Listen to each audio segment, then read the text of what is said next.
4. Isolators. Further development of lower TA dominant and upper CT dominant registers separately. How your voice works. The resonation system. To review, anatomy is the study of the body, and physiology is the study of how the systems in the body function. An understanding of how the cooperative components of your amazing vocal system work together will provide you with a solid fact-based foundation on which to build good vocal technique. Some singers are sensation-based. They are mostly concerned with what feels right. However, others may be interested in knowing some of the science behind this marvelously designed system. An understanding of how the voice works will make the vocal training process much more meaningful and useful for both teachers and singers. In previous units, we have learned that the singing voice functions as a system, and that systems are comprised of components that must work cooperatively. The system of the voice consists of 3 components: respiration, which is air or energy source; phonation, the vibrator or oscillator; and resonation, a filtering and selective reinforcement system. Respiration for singing is produced by the lungs, trachea, diaphragm, and other muscles of respiration. Air traveling upward from the lungs meets the vocal folds. Air pressure causes the vocal folds to vibrate as air is moved out of the lungs by the coordinated action of the diaphragm, rib cage, and respiratory muscles. Phonation occurs in the larynx, which houses the vocal folds. As the vocal folds rapidly open and close, they convert air or aerodynamic energy to acoustic energy. In step 4, we will learn more about resonation, the 3rd component of our system. Articulation is the shaping of the vocal tract by various positions of the lips, lower jaw, tongue, velum or soft palate, pharyngeal walls, and larynx. The lips, teeth, tongue, soft palate, and hard palate are referred to as articulators because they modify the sound, creating vowels and consonants. The source filter model. The voice can be thought of as a source filter system. The source is the lungs that provide breath pressure to the vibrating vocal folds, and the filter is the pharynx and mouth of the vocal tract, where some frequencies or partials are boosted and others are damped or attenuated, a process known as resonance. In speaking, this system is linear. However, in singing, the components of the system affect one another, creating energy boosting. This is the nonlinear source filter model. Air pressure begins in the lungs. Vocal fold vibration converts aerodynamic energy to acoustic energy. And the mouth and pharynx are adjustable containers that filter partials. Harmonics in the vicinity of a formant get boosted. The source and filter interact. Stored energy in the vocal tract feeds back and assists vocal fold vibration through inertive reactance. And the sound waves travel outward in increasingly larger spirals. Where resonance happens. Resonance happens in the vocal tract, the cavities of the pharynx and mouth. This is where the buzz-like voiced sound is transformed through the magic of formants and harmonics interacting with each other. The vocal tract includes the pharynx, where the larynx resides, the mouth. This is where partials are filtered and selectively boosted or attenuated, damped. Perceptions of resonance. The terms resonance and register are sometimes confused. Registration refers primarily to vocal fold activity, that is, short, thick folds, the heavy mechanism, lower register chest voice or mode 1, versus long, thin folds, the light mechanism, upper register head voice or mode 2. Resonance refers to the filtering of the basic voiced sound, where certain partials are boosted and others are attenuated.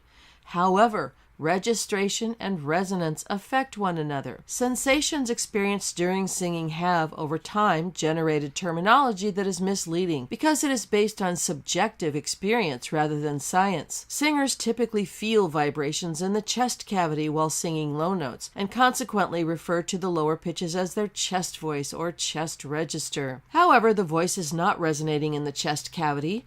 What they are feeling is known as sympathetic resonance, as the larger cavities of the chest vibrate in response to lower pitches. True resonance, the filtering and boosting or attenuating of partials, occurs above the vocal folds in the pharynx or throat and mouth. The upper register modes of the contemporary singer. The trained contemporary singer can produce 4 different qualities or modes in the upper register based on factors such as onset, vocal fold adduction, TA activity, closed quotient, and harmonics that create various timbres or tone colors. These modes are, from weakest to strongest, falsetto, head, fluty mix, and brassy mix. Falsetto is weak and breathy with inefficient vocal fold adduction and low closed quotient. Only the epithelium of the vocal folds is in vibration. The muscular body of the fold, comprised of the thyroarytenoid and vocalis muscle, is quiescent. There is a permanent orifice between the vocal folds through which air escapes. The sound is anemic and soft. Falsetto is weak and breathy and cannot connect to the lower register without an abrupt change in vocal quality. Head. This is the whoop timbre of the classically trained soprano. It's the first sound we use in step 3, activating and developing the upper register, the woo-wee. A rounded mouth shape, easy onset, large pharyngeal space, high tongue, lifted soft palate, back rounded vowels like oo, encourage this sound. Fluty mix. The fluty mix requires moderate vocal fold adduction and has less intensity, edge, and brilliance than the brassy mix. A rounded mouth shape, large pharyngeal space, high tongue, lifted soft palate, closed and back vowels encourage this sound. The brassy mix. The brassy mix requires some degree of TA muscles bracing against the CT muscles, higher closed quotient, firm glottal onset, increased subglottal air pressure, front open vowels, and a flatter tongue. The brassy mix is capable of imitating the timbre and power of the lower register quite convincingly. The brassy mix is powerful, edgy, and ringing. It has a natural quality resembling speech, blending seamlessly from the lower register to the upper register. This is the sound of the contemporary pop, R&B, and country singer, along with musical theater singers who want to sound like they are belting. Registration, or the experience of contrasting lower and upper registers, is a result of intrinsic muscle activity combined with resonance. The intrinsic muscles are attached to the larynx and are responsible for vocal fold contraction, lengthening, adduction or closing, and abduction or opening. There are 2 muscle groups responsible for the differing experience of lower register and upper register in singing. The paired thyroarytenoid or TA muscles are attached behind the ridge of the thyroid cartilage in front and attached to the arytenoid cartilages in the back, thus the name thyroarytenoid. These muscles contract, making the vocal folds shorter, thicker, and less tense. Though CT and TA work together, the TA are dominant on lower notes. This is known as the lower register or chest register. The paired cricothyroid or CT muscles are attached to the thyroid cartilages on top and the cricoid cartilages on the bottom, thus the name cricothyroid. These muscles contract, bringing the thyroid cartilage downward, stretching and elongating the vocal folds and making them more taut. These muscles are more active on the high notes, known as the head voice or upper register. 2 other paired muscles that create vocal fold adduction are the LCA or lateral cricoarytenoid muscles and the IA or interarytenoid muscles that draw the folds together to create medial compression. The LCA muscles adduct the folds for about 3/4 of their length, beginning at the front of the larynx, and the IA muscles close the remaining 1/4 at the back end. When you whisper, the IA muscles do not close the back section of the vocal folds. So here's the vocal folds on low and high pitch. On the high pitch, the folds are longer and thinner. On the low pitch, they're shorter and thicker. The reason that the vocal folds are longer and thinner on high pitches is this thyroid cartilage tilt, and that happens because the CT muscles contract and draw the thyroid cartilage downward and the cricoid cartilage a bit upward as well. Tools for training voices. Scales. Scales, used in conjunction with vowels and consonants, have specific properties that will provide definitive results. Rather than singing random scales as a warm-up, a thoughtfully addressed plan of scales combined with specific vowels and consonants will address and remedy vocal challenges. When combining the scale, vowel, and consonant tools, the objective is either to create more hold or better vocal fold adduction or more release, less strain in vocal production. In general, the result generated from a particular scale depends upon 1. How expansive it is. Larger intervals and long scales encourage release or a more effective handoff from TA muscle dominance to CT muscle dominance, encouraging register blending. Shorter 5-tone scales encourage hold or more TA muscle activation. It is much harder to sing a stepwise ascending 5-tone scale through the first bridge than it is to sing a wide interval. Starting pitch. If the objective is register balancing, you need to start the scale in a key that begins in the lower register and then travels above the first bridge. Scales that remain only in the lower register will reinforce TA dominant, modal, lower register, thick folds, phonation. 3. What direction the scale travels. A scale that starts low and travels upward anchors the sound in the lower register. Starting above the first bridge and traveling downward encourages release and blends a lighter coordination, i.e. less TA activity, downward. 4. How fast it is sung. The faster the scale is sung, the more release the singer will experience. The slower you sing the scale, the more hold you will experience. 5. The sounds used. The vowels, consonants, syllables, or temporary sounds combined with the scale will create either more release or more hold. SLAS scales. The 5-tone ascending scale. This scale establishes the lower register. It is very difficult to sing a 5-tone scale through the first bridge without flipping. The 5-tone scale is used to assess and diagnose vocal categories and to develop power. 5-tone descending scales. When used in the upper register, this scale is effective in blending downward through the first bridge. When used in the lower register, it extends the range downward. Isolators. These exercises develop the ability to sing comfortably in a TA dominant lower register or CT dominant upper register phonation separately before attempting to blend or mix. Bottom-up scales. Starting the scale in the lower register encourages increased vocal fold adduction. The 1.5 long scale develops the ability to transition through the first bridge or primo passaggio with a balanced connection into the upper register. This scale develops balanced registration. These exercises should always start in the lower register with a firm glottal closure. As the pitch ascends, the singer must release into the upper register while maintaining adequate vocal fold adduction. We call this connected release. When we blend upward, we want release when transitioning into the upper register, but not so much release that we flip or disconnect into a breathy falsetto. Octave up scales. Repeater and repeater with sustain scales. These bottom-up scales develop greater strength in the upper register. 1-5-3-8-5 scale. This scale creates better balance between registers and develops vocal flexibility. Long scales, the 1.5, the octave and a half 1.5 scale develops a smooth transition through the primo passaggio or first bridge. It develops register balance. Stepwise motion scales, the most difficult to execute. These scales must be practiced to develop the skill to sing songs with stepwise motion in the melody. Top-down scales. Scales that start high and blend downward when combined with semi-occluded sounds or closed vowels can be used to find more released coordination in the upper register for singers who are straining and pulling. Top-down exercises can be combined with sounds that create more hold, such as the adducted onset sounds, staccato and pharyngeal or twang, bratty, witchy, voce di strega sounds. Starting above the first bridge and blending downward is effective in register blending. Release top-down scales. The top-down scales, when combined with semi-occluded sounds, aspirate consonants, and closed vowels, create a released condition. The top-down approach starts in the upper register with release and then blends downward. Make sure the larynx is low. Adduct top-down scales.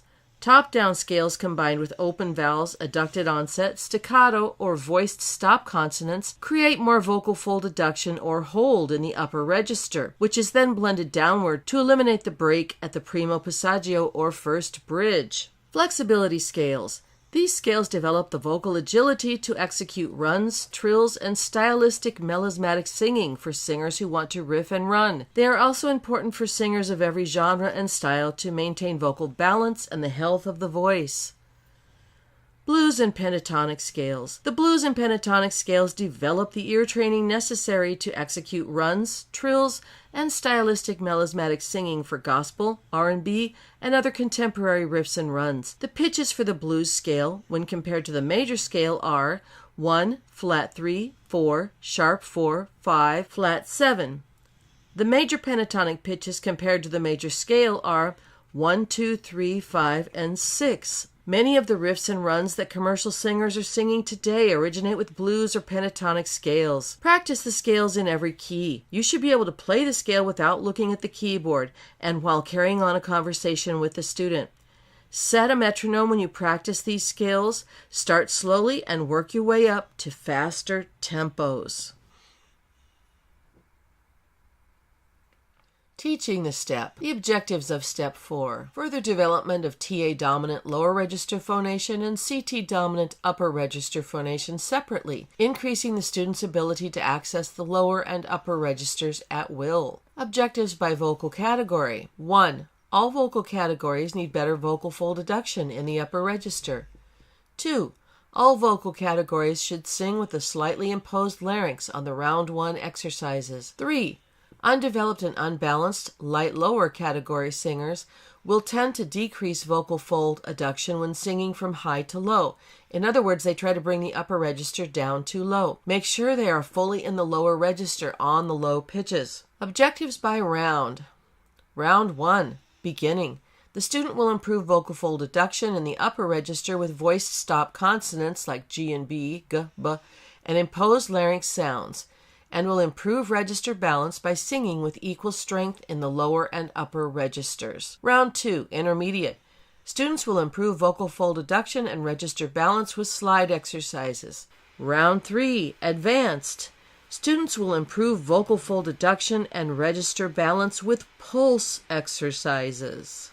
Isolators. The isolator exercises in Step 4 are a necessary precursor to register connection and blending. They create a greater degree of development and coordination in the muscles of the lower and upper registers in isolation before attempting to connect and mix the registers. These exercises ensure that adequate development of TA dominant and CT dominant phonation occurs separately, creating a better foundation for the connecting and mixing exercises that follow. Make sure the student is fully in the lower register on the low notes and not bringing the head voice down too far. Make sure they've released into the upper register for pitches above the primo passaggio. The sound should be clear, strong, and projected in both registers rather than breathy or weak. Teaching tips. 1. Make sure the student places the palm of the hand on the chin with the thumb and fingers on the mouth at all times to prevent spreading. 2. Remind the student to expand the midsection, front, sides, and back during inhalation and to maintain outward firmness against the breathing belt as they sing. This is the 360-degree singer's breath. 3. Use the cry and staccato with these exercises for increased vocal fold adduction. 4. Make sure the larynx is low and relaxed on both low and high pitches. 5. The sound should be clear and strong on both low and high pitches. 6. The constriction or middle hump of the tongue should be high against the top molars for the E sounds. If the sound is muffled or the E is not correct, have the student do the ah-E tongue exercise in the mirror, increasing speed gradually. Vocalize with the recorded demonstration in Step 3. The tip of the tongue rests behind the lower front teeth for sustained notes. Don't let the tongue tighten and pull back down the throat on sustained pitches. Watch in the mirror to see that there is no space between the tip of the tongue and the lower front teeth, and that the constriction of the tongue is sufficiently high. 8. Many students find it difficult to reestablish vocal fold adduction in the lower register when singing from high to low. Make sure a firm glottal closure is established in the lower register after high pitches are sung. Exercises. Step 4. Isolators. The objective of Step 4 is further development of TA dominant or lower register phonation and CT dominant or upper register phonation separately, thereby increasing the singer's ability to access the lower and upper registers at will. Our order of priorities is as follows. Adduction is first. We want appropriate vocal fold adduction. The vocal folds adduct at the onset of phonation in both the lower and upper registers. The tone produced in the lower and upper registers must be equally clear. The consonant G in the go-gi exercises will encourage appropriate vocal fold adduction. Next is larynx height. We want a neutral to slightly low laryngeal position. The larynx can assume various positions in the throat, high, neutral, or imposed. It's important to avoid laryngeal hiking caused by engagement of the extrinsic suprahyoid elevator muscles. The go-gi exercise And most of the Step 4 exercises are performed with a slightly imposed larynx to counteract the swallowing muscles that hike the larynx. And finally, there's register balance. Good singing requires a balanced onset, balance between the registers, balance between the vocal folds and the air pressure, resonance balance, and balance of the body with good alignment. In Step 4, we're focused on creating equal strength in the lower and upper registers. Sympathetic resonance. A singer's subjective experience of chest voice and head voice are the result of the combination of vocal fold function, where the folds are shorter and thicker in the lower register and longer and thinner in the upper register, and something known as sympathetic resonance. When singing in the lower register, you can feel a vibration in your chest cavity, which seems to disappear as you sing higher. This is due to sympathetic resonance. The bones and cartilage of the large chest cavity vibrate sympathetically in response to low tones. The terms chest voice and head voice came about because of the subjective experience of singers feeling vibrations in those cavities. Therefore, those terms are inaccurate. More accurate terms are lower register and upper register. True resonance occurs in the pharynx and mouth when vocal fold vibration creates a puff of air that contains a sound wave which is reinforced in the throat, otherwise known as the pharynx, and mouth cavities. Place your hand on your chest and with a clear, energized tone, say at, at, at. Go ahead. Did you feel a vibration in your chest? That's your sympathetic vibration. Now say, woo! Did the vibration disappear? That's because the large chest cavity is no longer responding to the higher pitch. Round 1. Low, high, low. Make sure the student is fully in the lower register in the lower pitch and fully in the upper register in the higher pitch. Go, go, geeky. And again, it's very punchy, very staccato, not legato.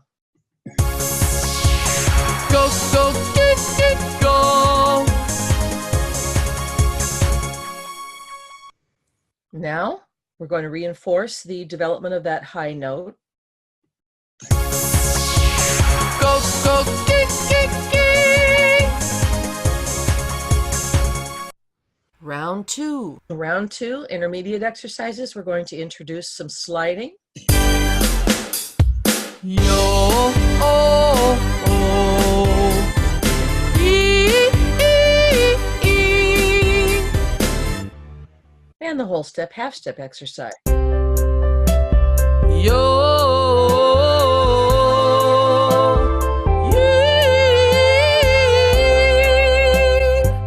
Round 3. Round 3 are advanced exercises. Really give these exercises a lot of energy and punch. Go, go, go, go, go, go, go, go, go, keep go. Make sure they're in their upper register on that high note. Yo, yo, yo.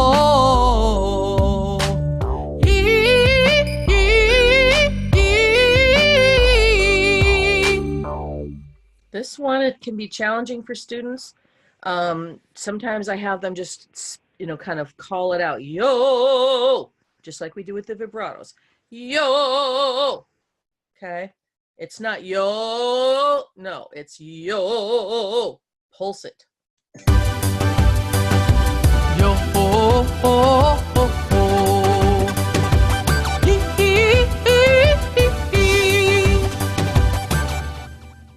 Again, make sure the student maintains the dropped jaw with the palm on the chin and the thumb and finger on either side of the mouth, pressing outward against the breathing belt. This last exercise is a very advanced exercise for students who are pretty far along with the technique.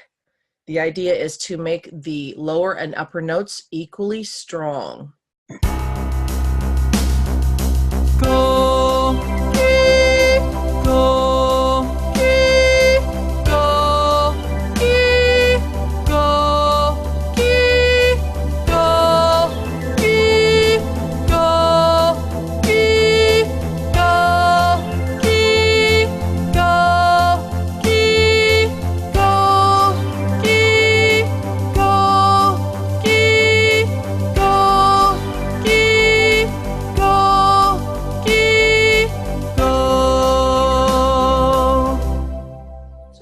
this one. The upper note is always in the upper register phonation coordination.